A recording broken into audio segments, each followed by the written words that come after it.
everyone, welcome or welcome back. If you're new here, my name's Nina, and here at this channel we talk all about mental health, personal development, and understanding our own psychology. And today we're going to be talking about overreacting. Now, I got sent in this question by a subscriber who said that she was constantly being accused by her friends and her family of overreacting to situations, and she really wanted to know how she could tell whether or not this was really true. So firstly, I just want to say that it can feel very hurtful to get this type of comment because we can feel like we are not being heard, that we're not being validated or understood. It can seem like another person is trying to tell us how we should feel or how we should think about a situation. And it can also seem like a really cheap way to dismiss someone else's feelings, just simply telling them that they are overreacting all the time.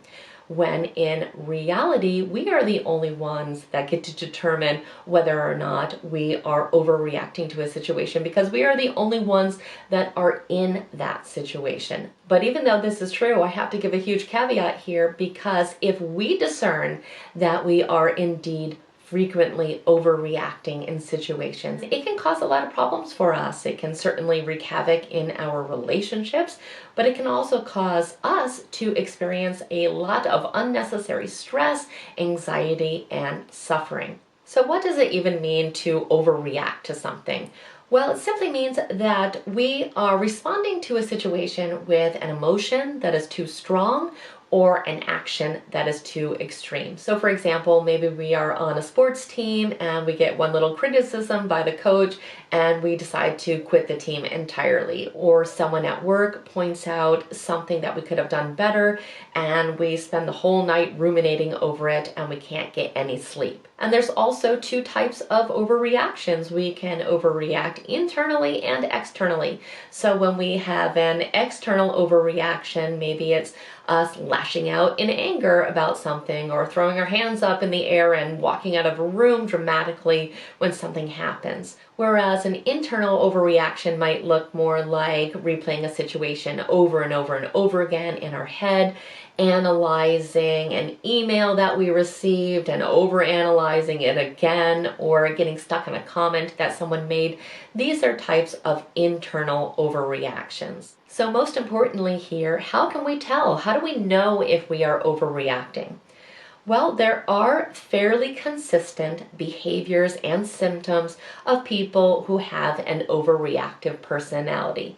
However, please keep in mind that it is appropriate to have a big reaction sometimes when we are having a big situation that is occurring. So of course it has to be on a case-to-case basis. So really what we are looking for here is a pattern of behavior that suggests that we really do tend to make a bigger deal out of situations than is necessary.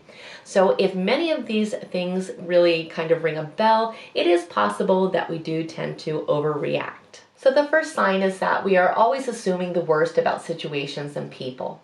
So this simply means that we tend to catastrophize situations, or we think that other people are out to get us all the time. We try to read in between the lines of what they are saying and make assumptions about what they really mean, which are usually very negative in nature. The second sign is that we are often lashing out at our loved ones. So maybe we are quick to get angry, or we are quick to cry and get emotional about a situation. We may really say something that we don't mean. We could have difficulty letting something go and feel the need to continuously bring it up long after the argument has concluded.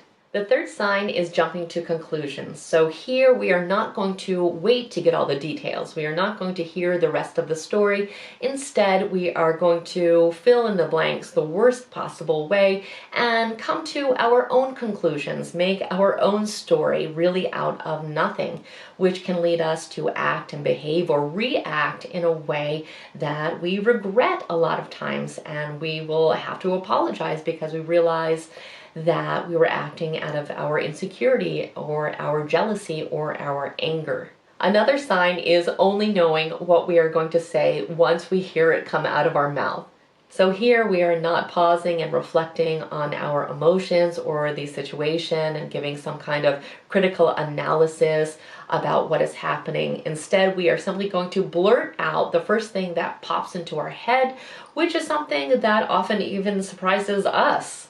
Another sign can be having our heart set on a singular outcome and having difficulty coping if things go differently. So here we have trouble adapting and adjusting to new information that we find out, or a situation that has changed and that's not what we are expecting. Instead of waiting to see how it plays out, we simply have the strong reaction before we know whether or not a situation is going to be better or worse. Another sign can be thinking in extremes. So something is either terrible or it is amazing. Someone is either our best friend or they are our enemy. We had a date that was perfect or it was a complete disaster. So we tend to see things in black and white. We have difficulty seeing all the grays in between, which is why it's so easy to have such a strong reaction. Another sign is making decisions on the spot based purely on how we are feeling in that moment. So when this is happening, we're simply unable to consider the perspectives of other people or to really look at the situation from another viewpoint or from another perspective or angle. And we're often using what's called emotional reasoning, which is simply when we confuse our feelings with facts. And this is something that I have a full video about. I will link it down in the description box below just in case you want that resource or you want to hear a little bit more about it. Number 8 is noticing our reactions are often much more extreme than other people experiencing the same circumstance. So this just means very frequently when we get the same news as other people or when we are in the same situations that we tend to be the person that makes the biggest deal about it. We have the strongest emotional reaction or we take the strongest actions afterwards. And of course, we have to keep in mind that our perceptions and our perspectives and our experiences are really unique to us. However, if this is happening on a regular basis, that we are the one making the biggest deal about the situation, it could be possible that we are overreacting. Another sign can be rumination over situations that have long passed. So again, this is simply when we can't stop thinking about situations. We are replaying them in our head over and over and over again. We are constantly overanalyzing them and we simply can't let them go. And the last sign is experiencing the same level of emotions for big and small issues. So here we simply don't have any degrees to our emotions or our reactions. If there's a scale, we are always reacting at a 9 or a 10, even when there are situations that would probably call for a 5 or even a 2. So for example, maybe we are at work and we go to the parking lot and we see that someone has keyed our car and slashed our tires. And we have the same reaction to that as when we get a wrong order from Amazon. So it's having that same dramatic reaction whether or not the situation really calls for it. So there you have it. Those are the most common signs of an overreactive personality. However, we want to keep in mind that every situation is different, so we want to take it kind of on a case-by-case basis and always remember that we are the only ones that get to determine whether or not we are overreacting in a situation.